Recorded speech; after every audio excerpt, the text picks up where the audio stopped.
orang yang ketika udah mulai bekerja tapi melupakan satu perencanaan, yaitu dana pensiun. 3. Menurut Miskinan Aikens, dana pensiun merupakan suatu lembaga keuangan penting yang berperan untuk menghimpun dana masyarakat dan menginvestasikannya untuk tujuan jangka panjang. Dana pensiun termasuk ke dalam lembaga keuangan non-bank.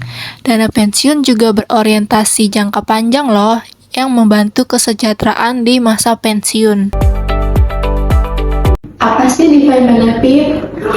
Defined benefit atau yang kita tahu dengan manfaat pasti merupakan program yang menjanjikan suatu manfaat tertentu saat seseorang tersebut mengalami pensiun.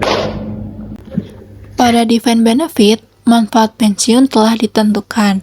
Kemudian, defined benefit berdasarkan pada masa kerja dan juga gaji, risiko investasi ditanggung oleh perusahaan, dan pendapatan pensiun akan lebih stabil. Jadi menurut kamu peserta tidak perlu khawatir terhadap naik turunnya aset investasi? Bener banget.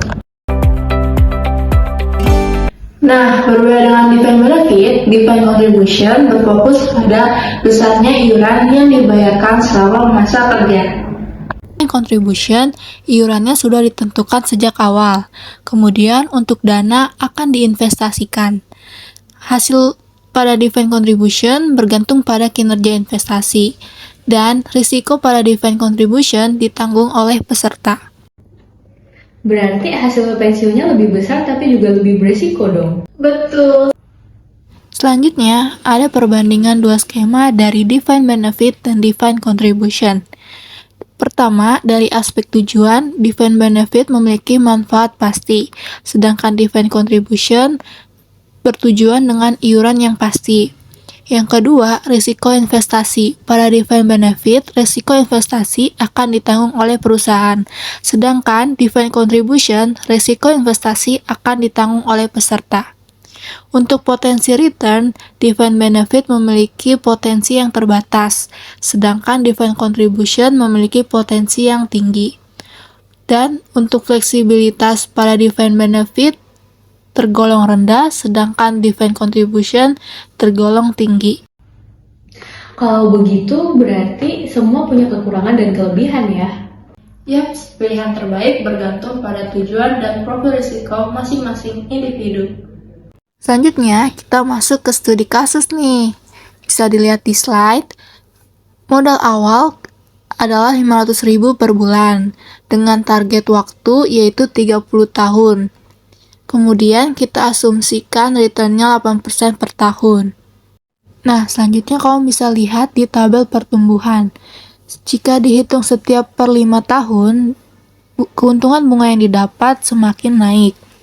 Di tahun 30, total modal yang disetor adalah 180 juta dengan keuntungan bunga 565.200.000. Dengan total nilai investasi keseluruhannya, kamu akan mendapat 745.200.000. Kalau begitu, berarti waktu menjadi faktor yang sangat penting ya dalam investasi. Betul, semakin cepat memulai, semakin besar potensi hasil akhirnya.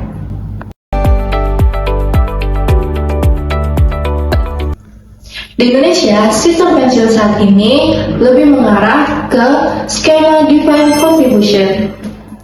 Bisa kita lihat, perusahaan-perusahaan Indonesia telah menyediakan BPJS Ketenagakerjaan, seperti program JHT yang berbasis iuran.